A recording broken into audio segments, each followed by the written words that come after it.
Hey guys, welcome back to another video here. Today we're going to be looking at Syndicate and we're going to be doing Congregate leader ability. Now, it's been a while since I played Fireswarm, and going up against Fireswarm a couple times this season, I was convinced that Fireswarm was dead, but with buffs to cards like the cut up lackeys, I really wanted to try and make something work. I do believe that Fireswarm is best when it's devotion, so we tried to stick to that theme, and this deck actually is pretty good.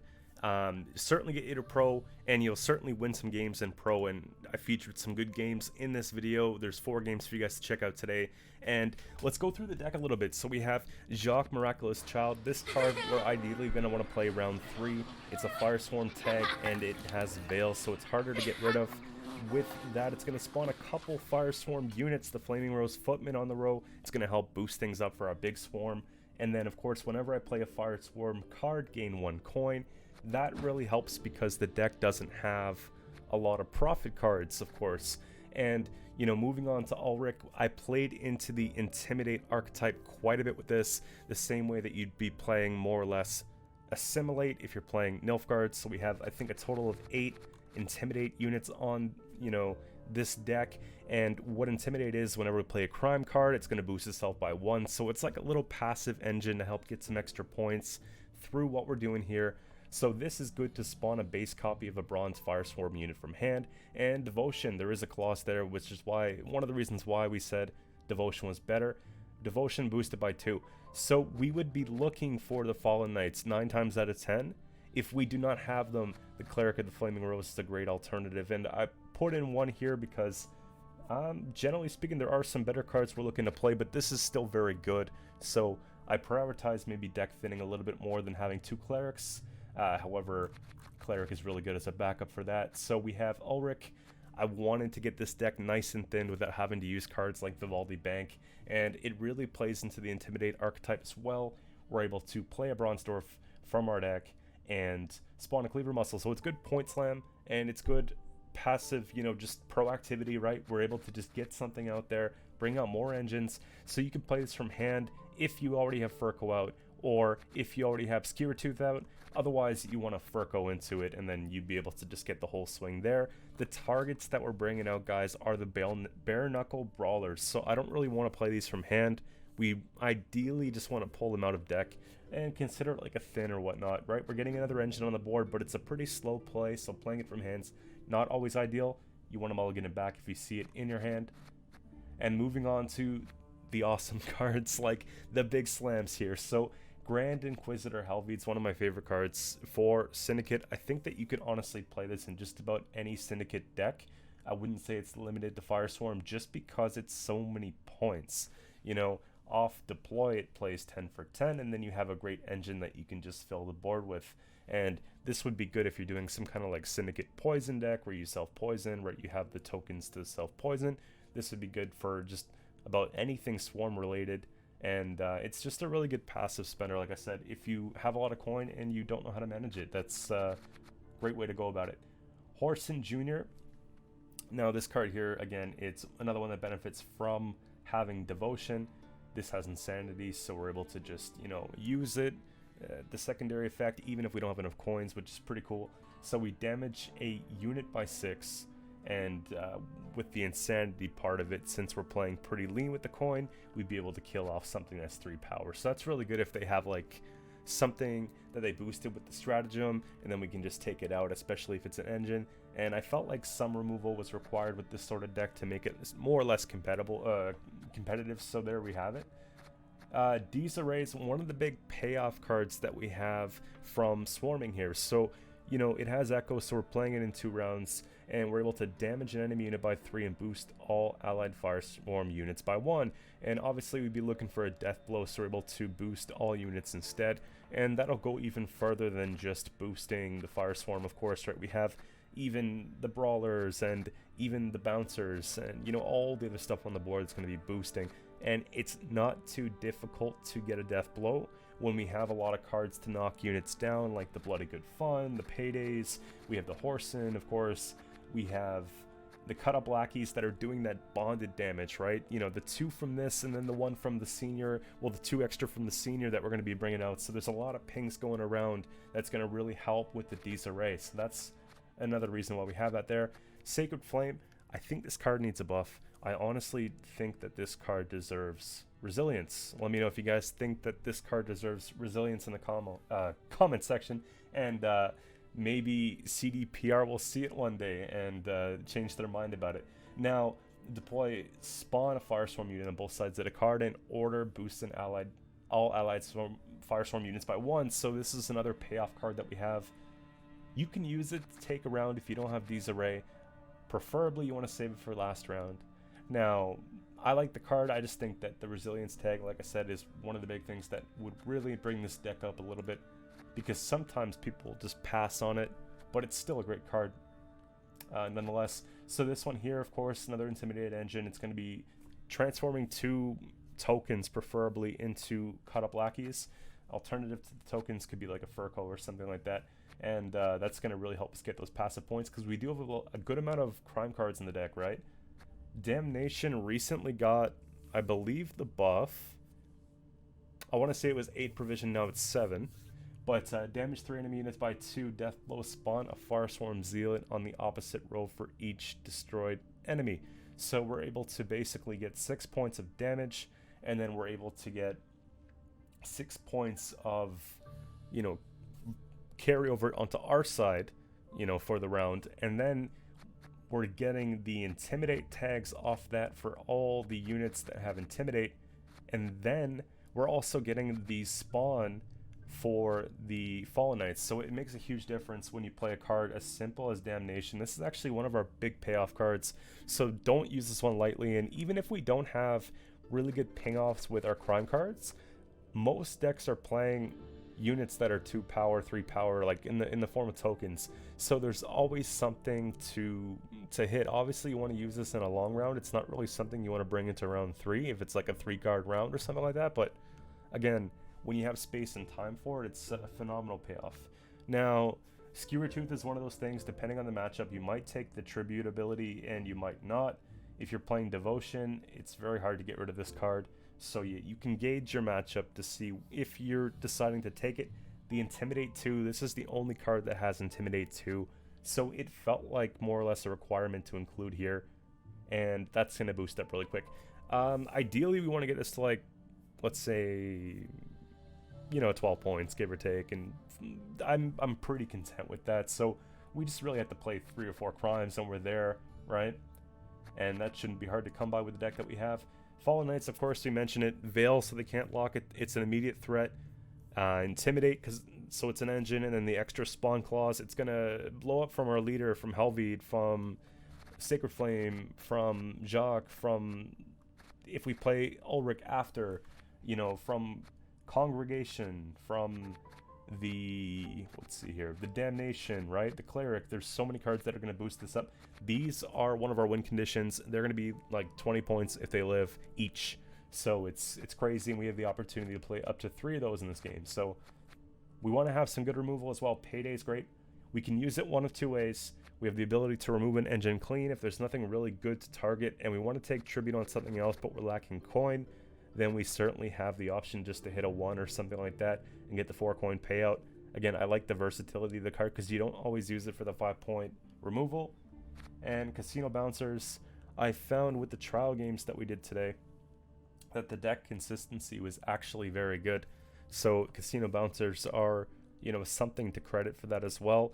They're just going to bring the other copy from deck. I like the Insanity because we're lean on the coins, so you can at least just click it and still use it if you don't have coins.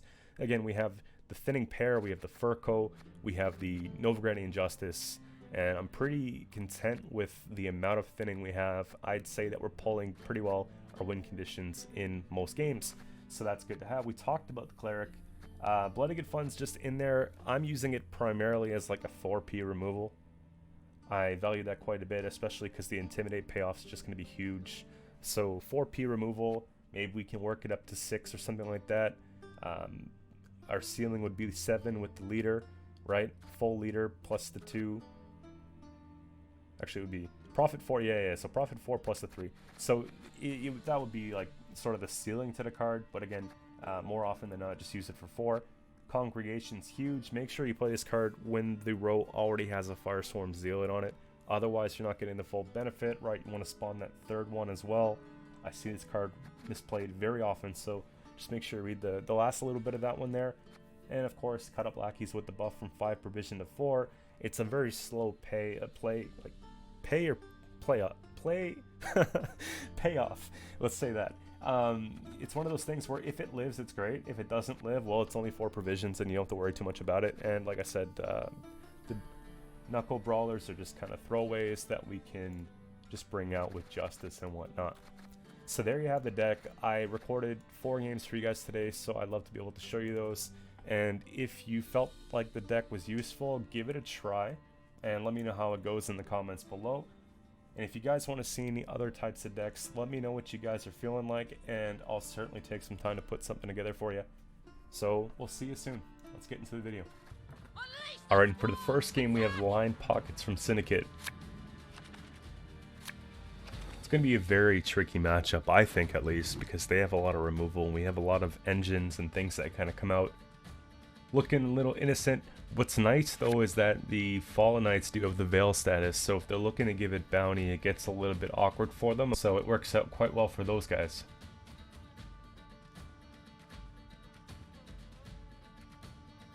So we're fortunate enough to have red coin. Our round starts off pretty slow, but we do have a lot of points that just come out of nowhere, and I like to see cards like Smuggle come down because it's not a very high tempo play, so it allows me to just put down something that I drew into that I otherwise wouldn't want to play from hand, like the Brawler. And so no removal yet on the Brawler. I'm thinking about just taking my time here, getting down a couple more engines. Maybe we just put down Skewer Tooth right here and don't take the tribute. This will put them in a position where they might want to go ahead and take removal on that, so it might trade pretty well for like a Horse and Junior if they have it, or you know, something of that sort. Lackey goes down. They have a similar idea, I guess. Like to see what's behind my back, eh? You should. And I'm thinking we just greet it because they don't have bonded yet, so I'm thinking that they're probably going to go and try to get bonded on that. And there they go with the flip.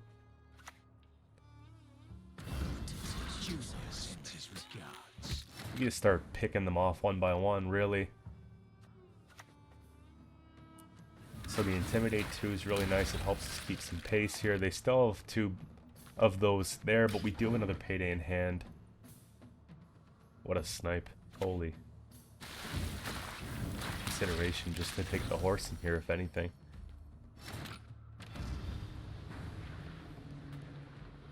But that's also a removal, and it kind of puts us within 1 card.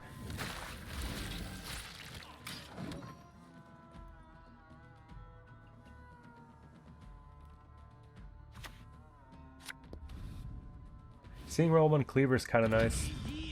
It's a really big point swing for them.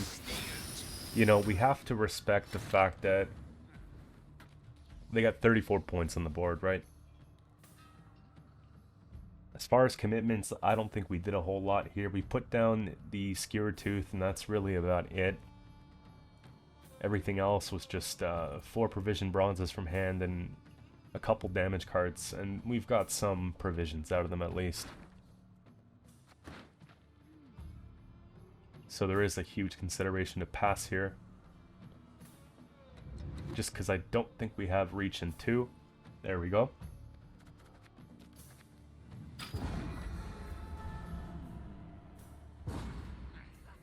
So moving on to round 2, I don't anticipate them bleeding, provided that the Cleaver was used in round 1. So we gotta look for like some sort of pass card here.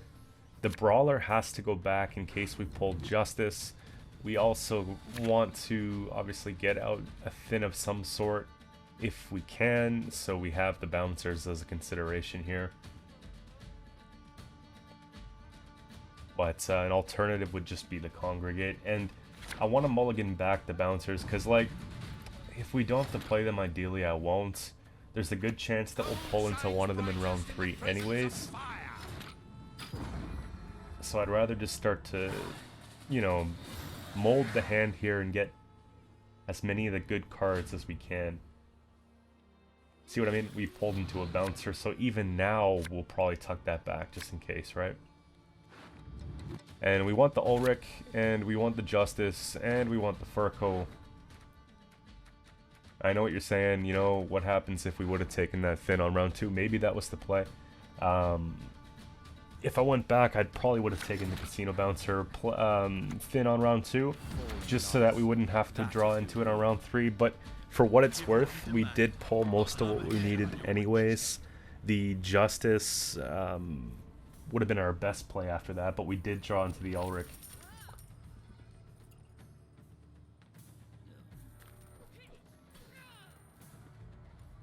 And so ideally here we get out the 2 Intimidate engines, Ulrich into a Fallen Knight, put down the second Fallen Knight, crank the leader, and then look to flip the tokens that we spawn into those lackeys.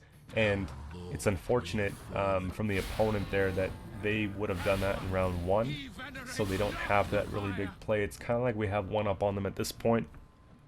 Now, I believe they're non-devotion, so they could be running like a Mushy Truffle to get more and try to replicate it in round 3, but I just don't know if it's really enough to depend on them that much. Already pretty big temple out here. If you look at the board state, we have 6 cards that are engines right now, which is massive.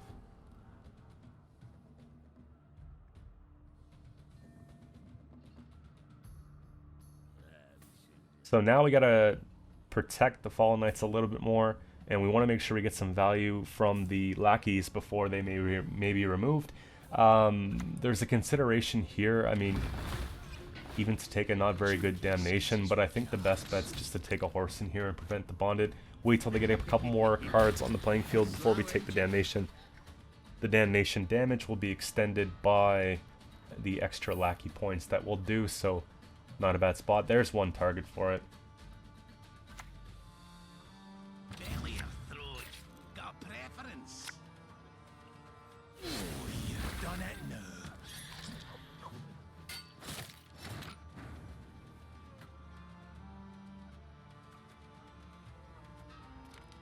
And I don't know if we're ever going to get perfect 2s. So if you see what I mean here, like look at the snipes. It just makes sense to kind of focus on clearing that board state. You know, we have enough cards that are going to be spawning cards that I don't feel like it's even necessary to go for the full Damnation. Look at your board state before you play it, because we have Jacques and we have Helvide in hand and Cleric and Sacred Flame. So as it stands at like right now, we would potentially fill the board already, right? Like you look at that. They have poison, so they'll go ahead and take that out. I actually don't mind at this point if they go ahead and take it out, just because we kind of want to free up some real estate here. Now I can go ahead and just put another Swarm card down.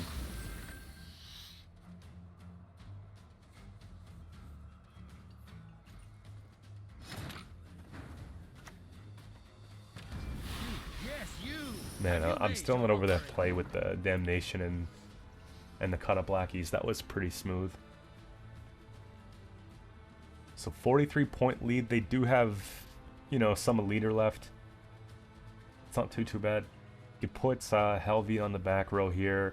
Get a couple tokens. We don't necessarily have to take the trib on the Cleric if our board state's pretty full.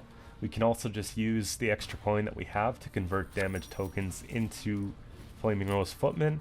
And if they play something like Drill as well, it makes the Drill a little bit less productive, right? With that 1 armor on top. Got room for a few here. This grimoire, clear without checking. It's on the list of forbidden tomes. By denying penance, you confirm. That's me not counting. When in doubt, click until you can't click anymore. That should be fine. We have like a really good, you know, conversion for that bleeding token there. We can definitely just flip that one over. It's kind of nice. Get the golden froth and make those defenders actually playable.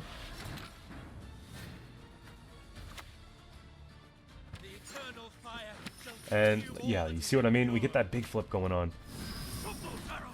One more. No shame in clicking that. I just want to make sure if we see a drill come down, it's a sad drill. And I guess they're going to be playing a crime card to make the drill a bit better. It's fine, we get another big boost here, and we get 1 point for the jobs. There we go. 121 to 42. What do you got for me? Tavern Brawl, that's a pretty good brawl still. And like I was saying in the beginning there, the Fallen Knights are wild amount of points. And I think they realized that it just wasn't even close in this case. Second game, we're moving on to Arachas Swarm. It's the Battle of Swarms here. Who has the better swarm? Let's find out. Now, I haven't really seen a lot of the actual swarm. It's been more or less like a non-interactive control fire swarm, or Arachas Swarm lately. So we'll have to see what version it is. Just because of how little the classic swarm has been played, I'm thinking already off the get-go it's probably going to be the one with the Glusty Warp. So I'm keeping that in mind early on. And Lamp's kind of a sheer giveaway as well. And of course the immunity is a giveaway. So we have to kind of look at it like, alright, they're going to not really give us a whole lot of targets to deal with, and they're just going to have some point slams as well. That hurts. Good. And I'm expecting pretty well everything we play this round to get removed. I would say they really want to have dominance in the first round. So we'll just kind of play around pred dives and just sort of put cards out and see how it goes.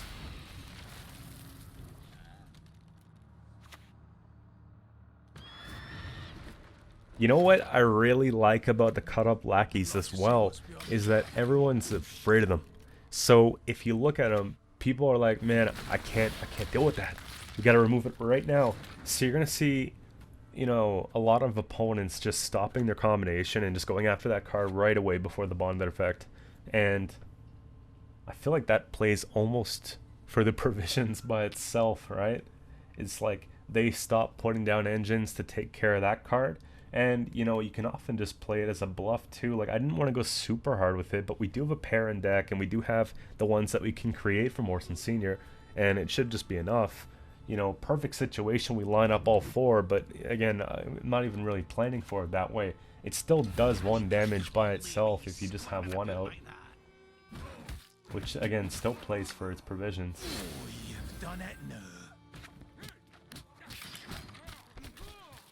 And I'm really hoping that eventually this archetype gets a little bit more support. I think it would be really good for the game if, like, Intimidate was kind of a full rounded archetype. Now, I know there's a lot of crime cards for Syndicate, but there aren't a lot of great ones.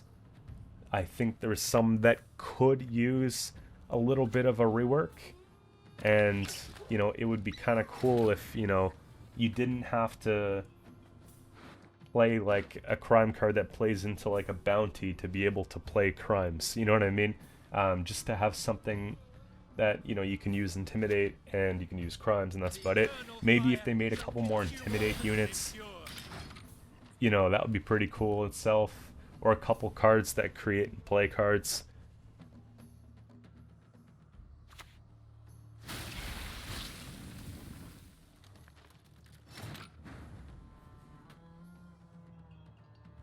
Pretty big lead. We're getting huge commitments from removal, so the Venom comes out. I like that. I'm putting down Piggy with nothing, just because I want to see what else you got. Heatwave for the Skewer Tooth, not even boosted to great trade. That makes me feel like, you know what, we can actually keep going into this round, even if it's not optimal. We have a couple 1 points out there. Probably the Cleric would be the best flip. Consideration just to do the flip for points, and potentially to take a payday here to see. But the thing is, if we payday, we're still having to play a card to get ahead. So it actually makes more sense to do this first, just so that we get the extra point off the lackey next turn. And then now we don't really have to commit a whole lot on the pass. Take the coin carryover.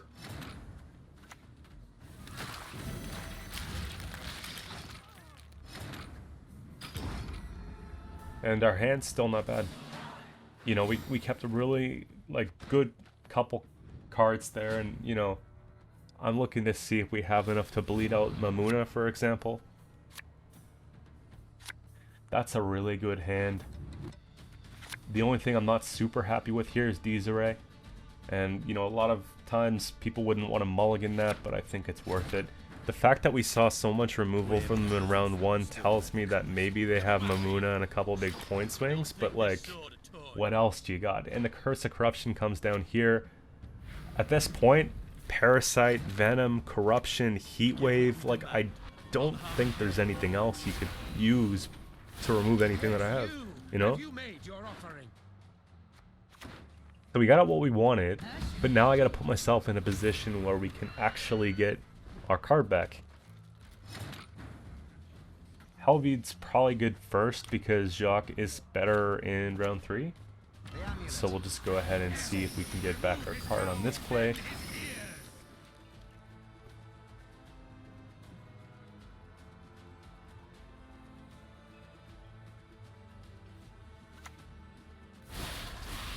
Consideration to pass. Looking in deck, I know there's not a lot left. So I'm just thinking like all the points we're going to get from that Fallen Knight, it's going to help here. A little extra coin there. We got a 21 point lead. Frightener's not enough. Right, Frightener's not points this turn. I'm thinking Leader Crank and Glusty gets them ahead. So I'm passing here and saying, you know what, we got out as much as we can. And all of a sudden they don't have Glusty. Otherwise they would have played it first. And the 4 leader charges ties them. Puts us at a tie. So that's technically a 2-0, is it not? Damn. Moving on to another Line Pockets game, guys.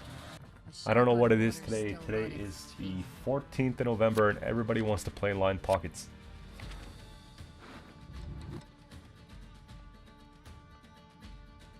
So we did it once, we can try and do it again.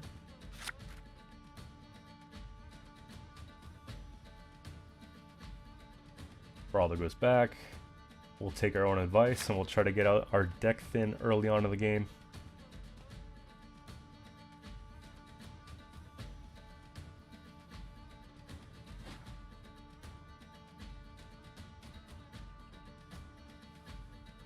Little bit of a slow play to start.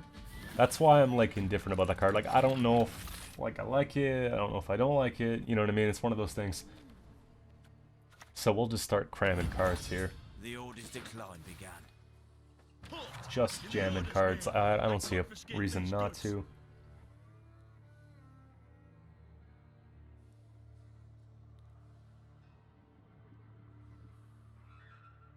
Fallen Knights require immediate removal. That's what makes it so tricky.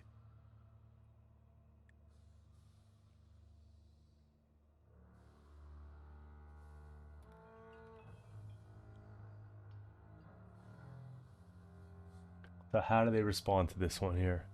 We got them a little bit puzzled, which is good. Taking down that professor with the tribute, right? So already pretty good trade.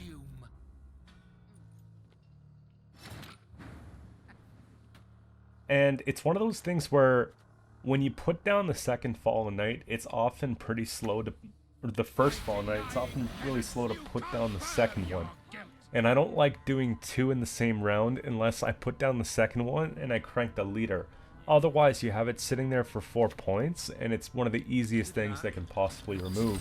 So we'll keep it in pocket and just try to preserve that for later. I think it's going to see more value this way. Knickers comes out, non-devotion check, so they could have heat waves and things of that sort. We have time to put down the lackey just because it'll keep us ahead here, so why not?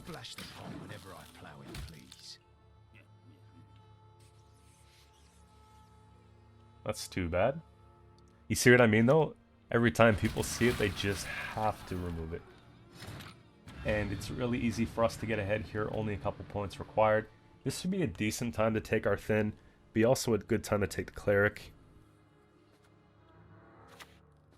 Hallowed flame light our a lot of times they'll run Bloody Good Friends, so it's kind of nice to have that out there just so that we can convert tokens if that's the case. Bounty on nothing, and they overprofit in this case.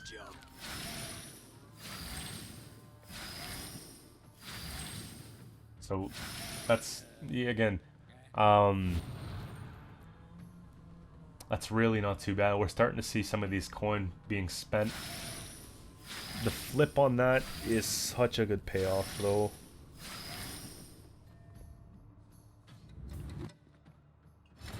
Consideration here to play Halved and just not spend, or look for a cheap payday and use a couple coin. I think Halved's worth it because, I mean, we're getting the payoff of 8. Like, look, 2, 4, 6, 8 plus the 1, 2, 3, 4. It's like a 12-point protection there if you think about it.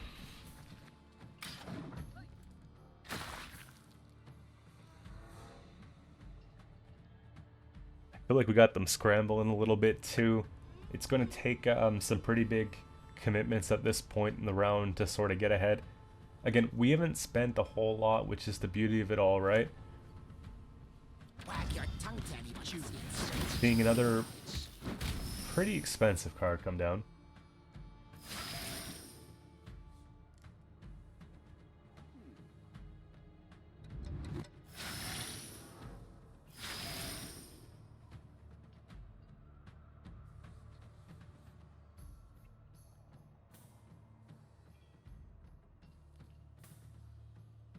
Just begging to get out of the round, I guess.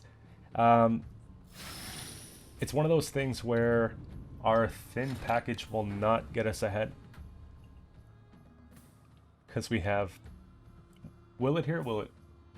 It won't keep us ahead. But we could play a payday and win the round. So if they want to pass, I would say at this point, go for the pass. And I don't feel too bad about playing into that a bit more. I find a lot of the times your opponent will just be greedy when they see that they're only, they're only up by a couple points. They want to win the round at this point, and, they often won't take the pass. Generally, when I see that, I give them that one chance, and then we'll fight for it. So right here, again, now they're starting to slow down. Playing the blacksmith is a little bit bad here, you know what I mean? We can go ahead and we can flip one of those tokens to save that point, and I think that's probably the play here, right? Yeah, so that keeps us up by 1 point, and now I'm holding on to this, guys. My mind's made up. What do you got for me?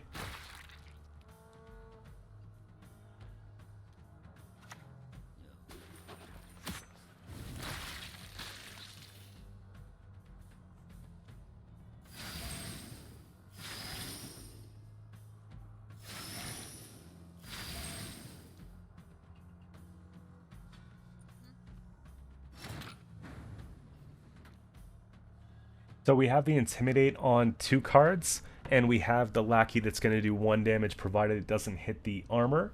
So Payday is actually not bad here. I have to decide, like, if we're going to take a Payday, you kind of want to play the second Fallen Knight. And I know that there's probably a better time, but again, I'm convinced that they're just not going to pass.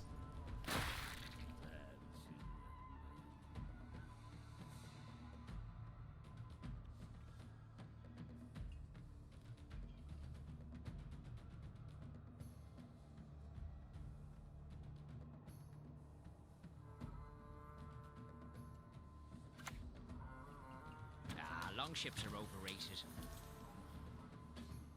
And so just remove that. So again, sort of keeps it going. And I decided, let's just use a leader charge here, because you know what? Enough's enough. There you go. Now we can just play down to nothing. And that's about it for them.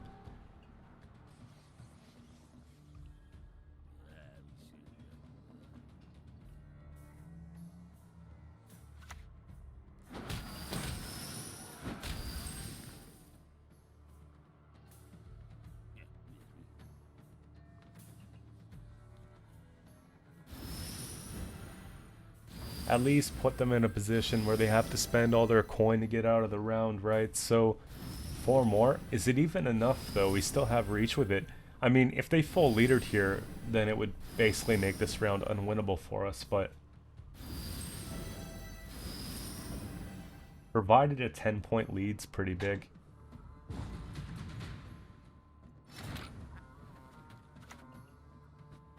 I think that's just worth it, right? Trade the card for a leader charge. Why not? Because we can bleed out leader. That's the benefit of winning on even here, right?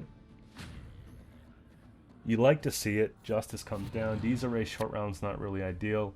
Could probably tuck away the Disarray.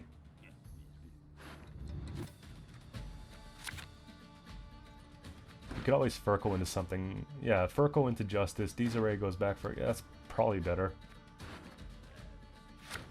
And I think we just play it down to nothing, guys. Give what we demand. Will not harm it. Very inexpensive plays here. If that doesn't get removed, we get the Intimidate plus the 3 extra tokens on our side, which is a ton of points. The 3 spawns, boost by 4. Alright, perfect. Full leader spent. You see what I mean? It's a trade-off here, and I'm feeling pretty good about it. Let's get Furco down so we get the extra point when we play the Congregate. The Congregation.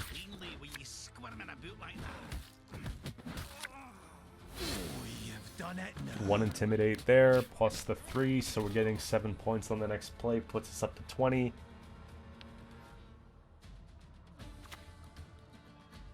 That's not enough for me to stay convinced to quit, so let's just push it. 18 points, do you have 11? Not a chance. Crowd goes wild. Alright, moving on to the last game for today. We have Double Cross. I know a lot of you guys are probably curious how this does in a Nilfgaard matchup. This is the best Nilfgaard game I could find. If anything, the only game that we could find that was Nilfgaard today.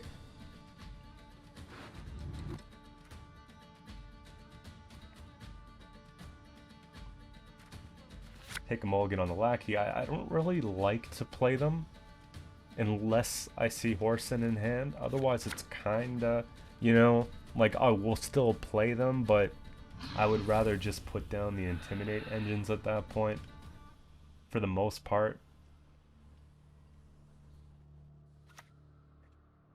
I bring death. Quite We love red coin around here.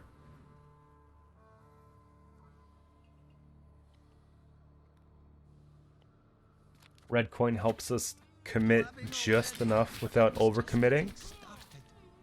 Otherwise, the opponent will sometimes kind of see that our deck builds up and they'll really try and force some of those key components out of us. So, red coin is like my preferred way to take this deck. If I had a choice. Like in a tournament setting, for example.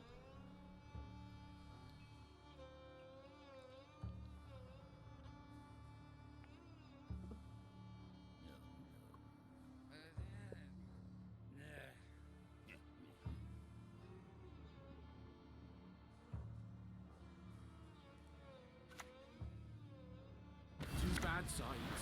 It is better to be on the winning.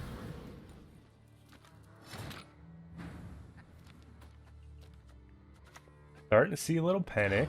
I wasn't really expecting trials, but with trials and with the coated weapons, it starts to tell me like, listen, this might actually be Colgrim or a Clog, and then I see this come down, and at that point I was a little bit convinced that it was. So I kind of want to see how deep we can take this round, and fortunately for us, we have a hand that I can probably just play the entire thing. And actually most of our cards here, except for Helvied really, is much better for us. Like Disarray, if they get the death blow off the token's good for them, but otherwise it's just the Helvied we want to avoid here, so... Huge procs. Now, I don't know why they'd stuff our deck with Skewer Tooth. I guess they're just relying on us playing it for 5 points, but it's kind of a nice addition for us to have. They're lacking somewhat proactivity, so they had to play the early Witcher there. So, again, we're in a pretty healthy spot. Let's go ahead and take that, cram the row. And I'm willing to just, you know, pretty well just go down 1 card to get ahead. I don't really want to play the bouncers early because I don't want them to stuff the single bouncer in my deck. So I'm trying to play around that a little bit. And we're stuffed to the brink right now. Like, we're at 19 cards in deck. It's disgusting.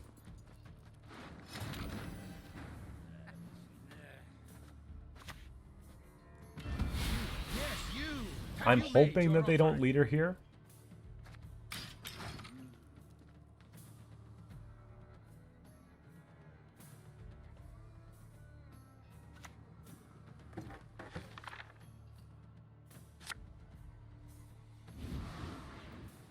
I like to improvise.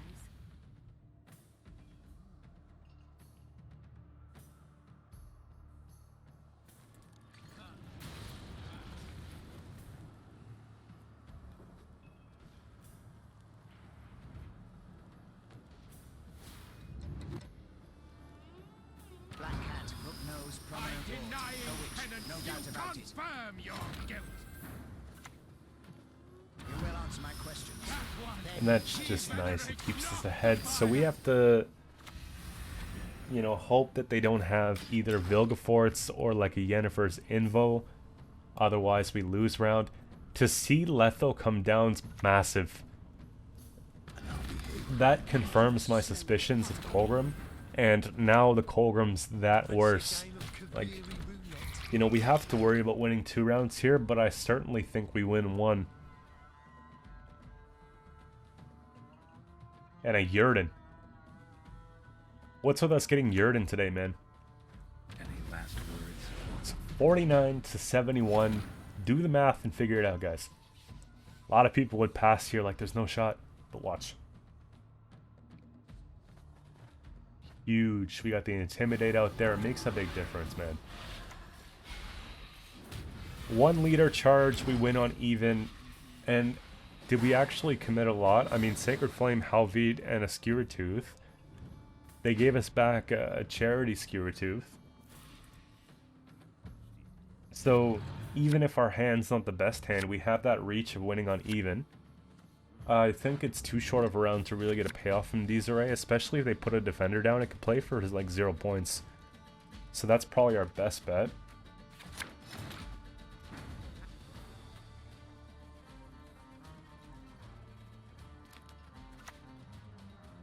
The simplest methods yield best results. Got ya! You bleating son of a dope! Again, I'm just waiting for the Colon to come down. Even though they could potentially have a Renew, I just want to see cards. And so I'm just playing it down here, hoping that, you know, if it goes into round 3, we pull cards that we need. I think we still have Furco, Justice, you know, there's Jacques, like there's a lot of good cards left we can get. Doesn't make sense to not go all in. I don't want to spend leader here just in case we need it for round 3. I think it's probably important to save it. And we might get a pretty big trade up even if we just play it. And it comes down to, do they have more than 5 points? Right?